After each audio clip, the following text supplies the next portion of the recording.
Students, we are starting with our clinical lectures today. So our first topic is history taking. Our next lecture would be about how to present history to the examiner. So that will be history presentation.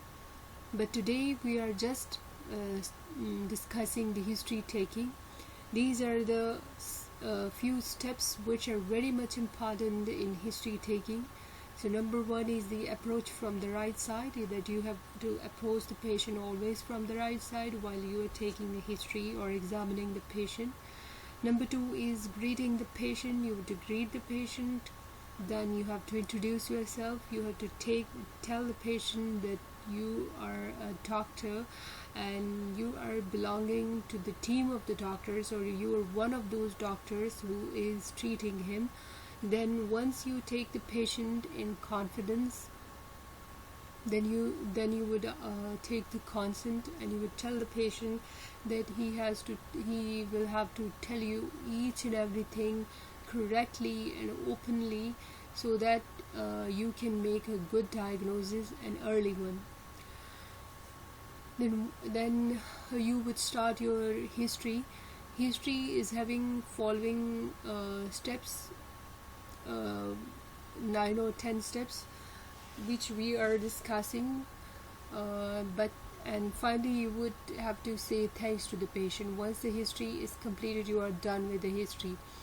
So when you started taking history, these steps are important. Like number one is the biodata, that you would ask about the patient name, age, gender, his husband. If she is married, then you would ask about the husband name, otherwise father name. Then you would ask from where he or she belongs to, whatever is included in the biodata, you would ask about it. Also, you will have to ask the patient that whether the patient is admitted to emergency or OPD, etc. Then number two is the chief complaints of the patient. That chief complaints are those complaints which are the main complaints of the patient, for which he has come to you or he is admitted in your hospital. So these are the chief complaints. You would ask the patient, why is he admitted there, or why did he come there. Then, for example, I'm taking just an example, that patient tells you that he is having pain in right iliac fossa or left iliac fossa or epigastrium, or whatever he tells you, then, and says that it is for the last 2 hours.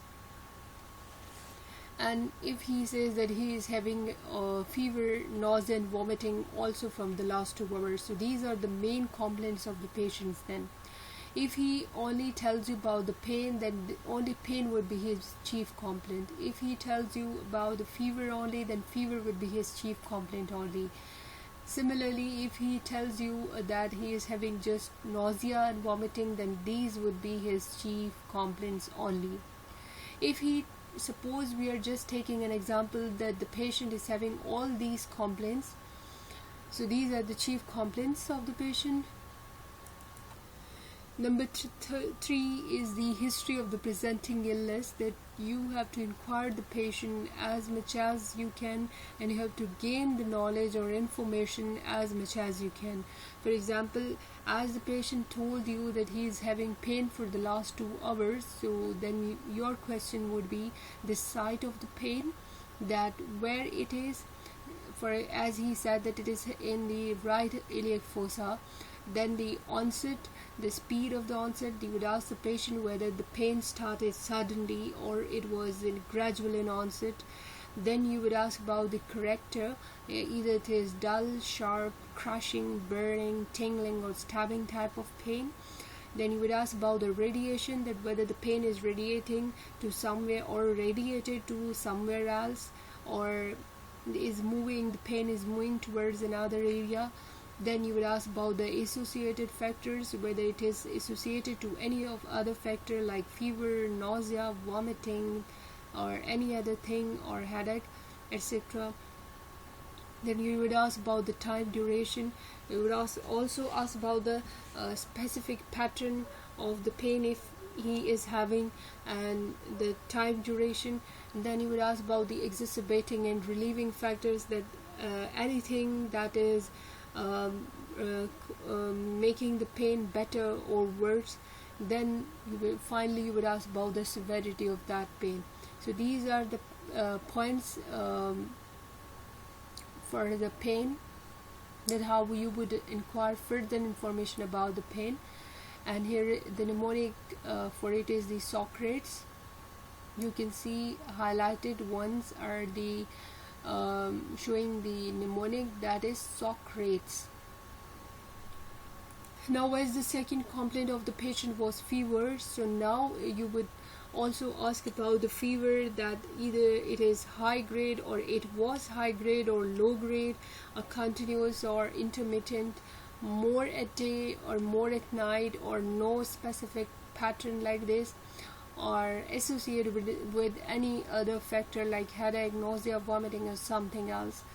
So these are the questions you would have to ask about the fever. Like, you have to let the patient explain each and every complaint of him to you more clearly, more openly. But if he is not saying anything, then you would have to inquire it by your own, so that you may come to the diagnosis easily.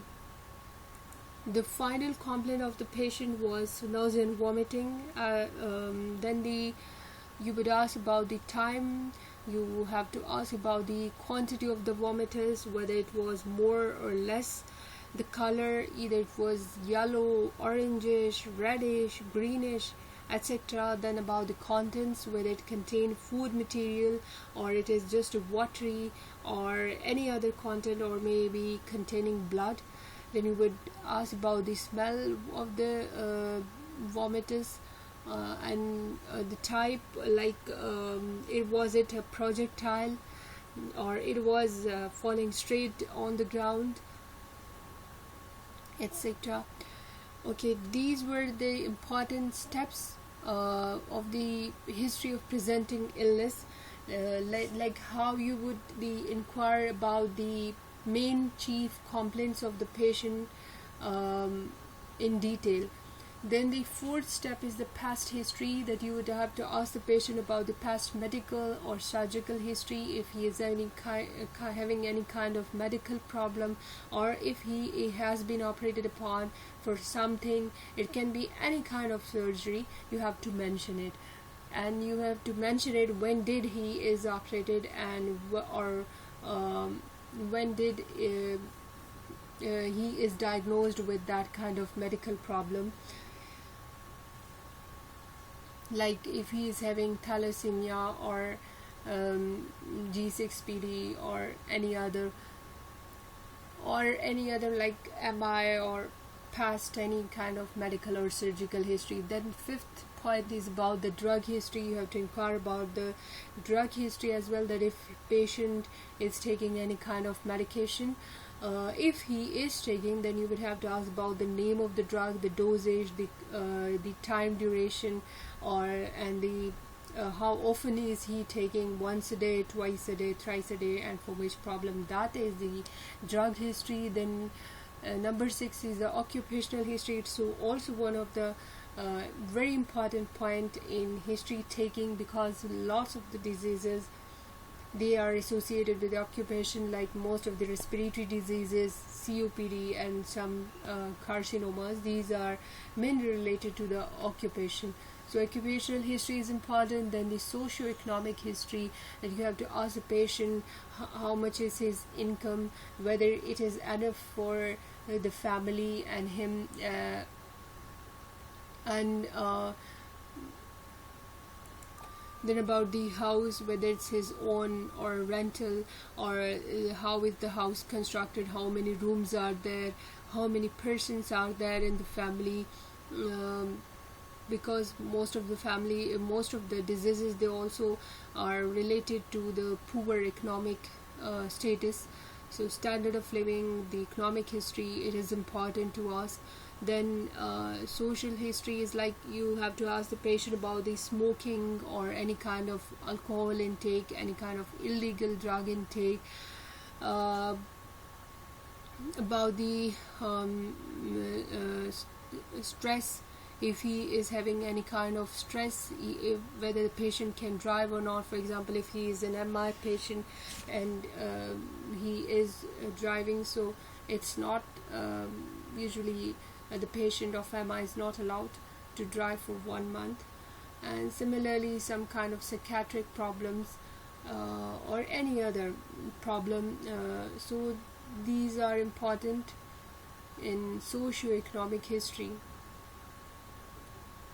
Then the 8th one is the systems review. Like you would take all the systematic review, like ask about the CVS system, then the respiratory system, the GIT, the neuro, the musculoskeletal system, all about that. You would just take a short review of all these systems from a patient, and then finally when you are done with your history, you would say thanks to the patient, and you would ensure the patient that the person who is the main or he is the senior of all of the doctors, among all the doctors, is coming to him to see him soon, and we would make a good diagnosis, or now it's easier for us to make a diagnosis that would help him in his treatment and early recovery.